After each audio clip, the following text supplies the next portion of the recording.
Selamat malam Bapak Ibu saudara sekalian, salam sejahtera untuk kita semua. Yang saya hormati Ketua RW 4 Kelurahan Bogen Bapak Haji Pujianto. Kemudian yang saya hormati juga para tokoh masyarakat, sesepuh, pesepuh, tokoh agama, ustadz, kemudian juga mungkin juga dari para ketua RT 1 sampai berapa? 13 ya. Banyak ya, padat memang sampai 30 ya. Kita bertemu kembali, bersilaturahmi kembali dalam kondisi sehat walafiat. Amin ya rabbal alamin. Yang mana memang ini juga merupakan dalam rangka agenda reses yang pertama di tahun 2025 ini, di mana Jawa Timur. Cuman memang daerah pemilihannya sekota Surabaya, di mana memang kewenangan kami berbeda. Jadi kalau terkait pendidikan yang menjadi kewenangan dari pemerintah kota Surabaya itu adalah sekolah SD dan SMP. Sementara kalau untuk di wilayah provinsi Jawa Timur itu kewenangannya untuk sekolah di SMA atau SMK. Yang mana tadi juga nyambung dengan pertanyaannya Pak RW, bahwa memang dengan sistem yang namanya zonasi ini itu menyulitkan para wali murid, para orang tua yang ingin menyekolahkan putra-putrinya untuk sekolah ke sekolah negeri. Harapannya kenapa? Harapannya itu supaya bisa gratis kan, atau paling tidak meringankan biaya. Karena kenapa Bapak Ibu semua? Karena itu memang ngapunten. Jadi memang kalau zonasi itu adalah keputusan dari pemerintah pusat. Jadi memang itu dari Kementerian Pendidikan, dan di era saat terbaru saat ini yaitu di Pak Presiden Pak Prabowo, menterinya ini ada membuat kebijakan baru untuk terkait nantinya sistem penerimaannya. Jadi kalau dulu namanya zonasi, nanti akan dirubah menjadi domisili.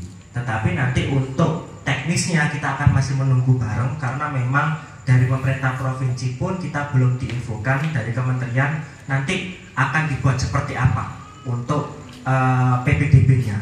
Semoga ya nantinya itu, kalau saya sendiri Bapak Ibu semua pinginnya itu pembagian kuota. Jadi tetap memang boleh, nggak apa-apa domisili bisa ada, tetapi kan silakan, mumpung juga pas ketemu. Dan ya tadi seperti disampaikan oleh Mbak Liska, pokoknya kalau memang saya usahakan ke depan kalau memang nanti ada agenda-agenda di RW 4 pas saya memang bisa hadir, saya usahakan hadir ya.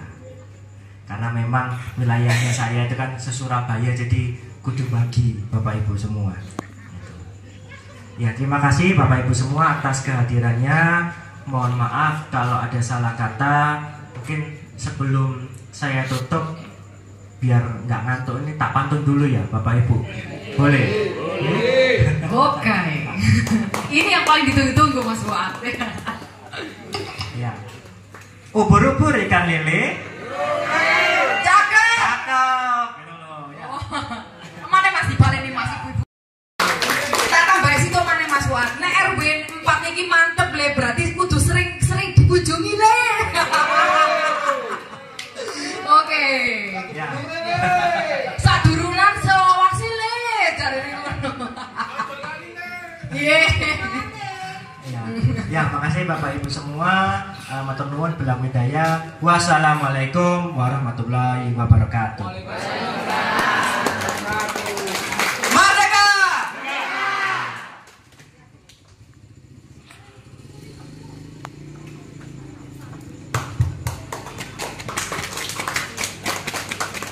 Layaknya hidup di negeri dongeng, pemimpin rakus dan rakyatnya cengeng.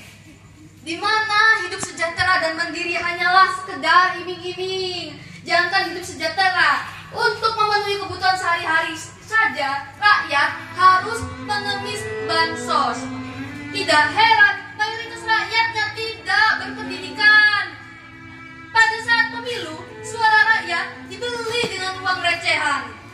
Rakyat dihipnotis dengan ajang joget saweran yang membawa kesenangan. Nasib bumi Indonesia selama 1 periode kepemimpinan digadaikan. Tikus-tikus berdasi menari-nari di atas segala penderitaan. Naga-naga rakus dengan gagah berani melakukan transaksi jual beli jabatan. Apakah kau semua tidak mendengar jeritan kemiskinan? Apakah kalian semua sudah buta dan tuli? Mengapa rakyat tidak diberi kesempatan untuk hidup mandiri? Apakah kita semua hanya sebatas keledai penanggung hutang negara yang tak kunjung selesai? Kutukan apa lagi ini? Sejak lahir saja kami mengalami stunting. Saat remaja kami tidak dididik, biaya sekolah, biaya kuliah, semuanya mahal. Saat dewasa kami hanya dijadikan buruh murahan. Saat usia senja kami hanya menggantungkan hidup dari bansos. Betapa sengsaranya nasib kami yang hidup di negara yang kaya ini. Sebab kekayaan negara hanya untuk segelintir orang saja. Negara ini hanya bisa mendongeng soal keadilan. Hukum dibuat untuk melegalkan kejahatan. Hukum dibuat untuk membakar hutan. Hukum dibuat untuk melakukan pelanggaran. Hukum dibuat untuk melanggengkan kekuasaan. Hukum dibuat untuk melindungi kekayaan para pemangku jabatan. Hukum dibuat untuk pemilu yang penuh dengan kecurangan. Pahlawan yang dulu turun ke jalan sekarang sudah menjelma menjadi iblis dan setan. Mereka sudah tersihir dengan kursi kekuasaan. Seakan lupa dengan cita-cita sebagai seorang negarawan. Lupa dengan rakyat di mana amanatnya diambang. Awal gelap. Celutukan di masa lalu seakan menjadi kenyataan. Manajemen sektor publik jadi carut marut dan acak-acakan. Mulai dari bantuan yang tidak tepat sasaran, berimbas pada efisiensi anggaran, hingga berimbas pada sektor vital seperti bansos dan pendidikan. Demokrasi yang penuh dengan kepura-puraan hanya membuahkan kesengsaraan. Tidak ada lagi peri kemanusiaan dan peri keadilan. Penegak hukum mata duitan, pelanggar hukum terang-terangan. Sementara pemerintah tak peduli rakyatnya yang masih dihantui mau kemiskinan.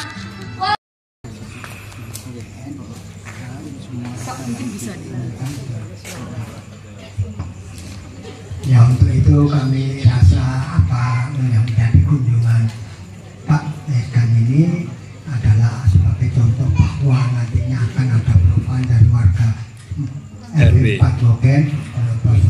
Karena saya di sini itu menjadi tokoh masyarakat dan sesepuh di sini, Pak.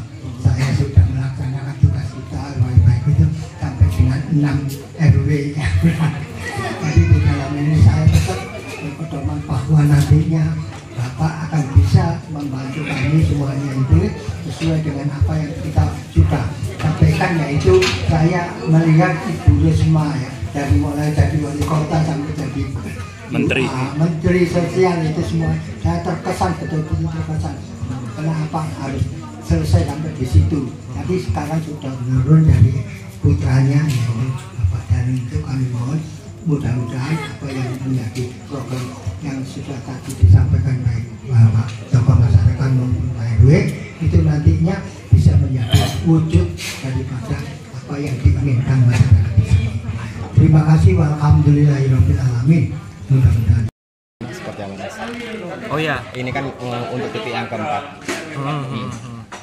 ya jadi memang ya kan karena untuk di provinsi itu kan memang untuk resesnya itu kan 6 titik ya, kita pasti akan jalankan sesuai untuk yang titik tersebut. Memang karena pas bisanya pada saat dari kerja bisanya malam kan memang kegiatannya tiap malam ya, jadi kita gilir tiap hari paling nggak 1 titik untuk bisa menjangkau, yang mana memang reses ini juga memang jadi pintu masuk untuk nantinya aspirasi masyarakat, yang mana memang nantinya itu dari aspirasi tersebut nanti akan kita cek mana yang kira-kira bisa masuk untuk menjadi pokok atau pokok pikiran dari DPRD Jawa Timur. Karena memang sekarang ini saya kan kebetulan Bapak KKN. periode dewannya kan memang baru di periode ini. Saya cuma mendapatkan info dari teman-teman dewan yang lama itu memang kan ada kamus itu ya, kamus untuk masukkan usulan-usulan. Nah itu kamusnya itu memang agak berbeda dengan periode yang sebelumnya. Makanya kita akan coba cek, kita akan pastikan moga-moga nanti usulan aspirasi masyarakat ini bisa sesuai dengan kamus sehingga nanti bisa masuk dalam program pokok pikiran untuk di Provinsi Jawa Timur. Tapi kalau untuk yang titik keempat ini sebenarnya fokus pada apa? Ya di mana? Titik keempat ini fokusnya pada apa? Sebenarnya kalau fokusnya itu kepada tadi kan memang aspirasi dari masyarakat untuk terkait program-program tadi kan untuk yang di bansos, kemudian ya pendidikan, terus juga tadi terkait pelayanan kesehatan yang memang ada di rumah sakit pemerintah itu ya tadi kita bisa pokoknya ya memang kalau saya tahu ya pasti kita akan bisa untuk jawab juga kan, kalau memang enggak nanti kita akan tampung yang akan kita nanti sampaikan karena kan memang kalau seperti kayak kesehatan rumah sakit kan memang juga ada punya rumah sakit kota, ada juga rumah sakit provinsi ya pasti nanti kan kalau yang memang permasalahan pelayanannya di rumah sakit kota ya akan kita sampaikan ke instansi terkait baik di Dinkes maupun di rumah sakitnya supaya nanti bisa diperbaiki untuk pelayanannya. Tadi kan sempat menyinggung soal UMKM. Nah itu Mas Pak sendiri mengimbau warga sekitar ini seperti apa agar tidak terjadi sama kasus yang di Benowo? Oh yang di Benowo itu ya, ya pastinya itu ya pastinya tidak cuma hanya pelaku UMKM, untuk masyarakat Surabaya pastinya dan juga mungkin masyarakat Jawa Timur agar lebih berhati-hati lah terhadap program apapun yang mana itu ada iming-iming tertentu sehingga nanti dari para pelaku UMKM dimintai atau masyarakat dimintai biaya apapun itu agak lebih hati-hati karena memang ya kemarin itu tetap ada ya semacam kayak kebobolan dan itu sekarang oleh Pak Wali dengan Inspektor kan sedang melakukan pengecekan karena jangan sampai karena mungkin programnya itu dilaksanakan di tempat-tempat pemerintah jadi masyarakat lebih percaya, makanya sekarang itu harus lebih masyarakat harus lebih hati-hati dan waspada karena memang berbagai macam sekarang modus-modus itu bermacam-macam dan itu memang harus kita waspada, termasuk tadi itu ada terkait info rumah murah karena saya ya memang kita hanya melihatnya di berita dan kita juga belum mendapatkan petunjuk teknis terhadap program tersebut itu sampai sekarang itu masih dalam perumusan tahu saya itu untuk yang dan belum ada petunjuk teknis yang jelas terkait program rumah murah tersebut. Yang dikhawatirkan itu kan karena program-program itu sudah di-share di sosial media maupun di berita itu ada oknum-oknum yang nggak bertanggung jawab itu yang menggunakan program itu untuk mengeruk untuk kepentingan pribadi dan kelompoknya itu yang kita tidak inginkan. Nah itu yang memang harus diwaspadai oleh masyarakat agar jangan sampai data pribadinya itu sampai disebarluaskan atau sampai dari pihak lain itu bisa tahu karena kan bisa digunakan untuk kepentingan ataupun hal-hal yang tidak bertanggung jawab.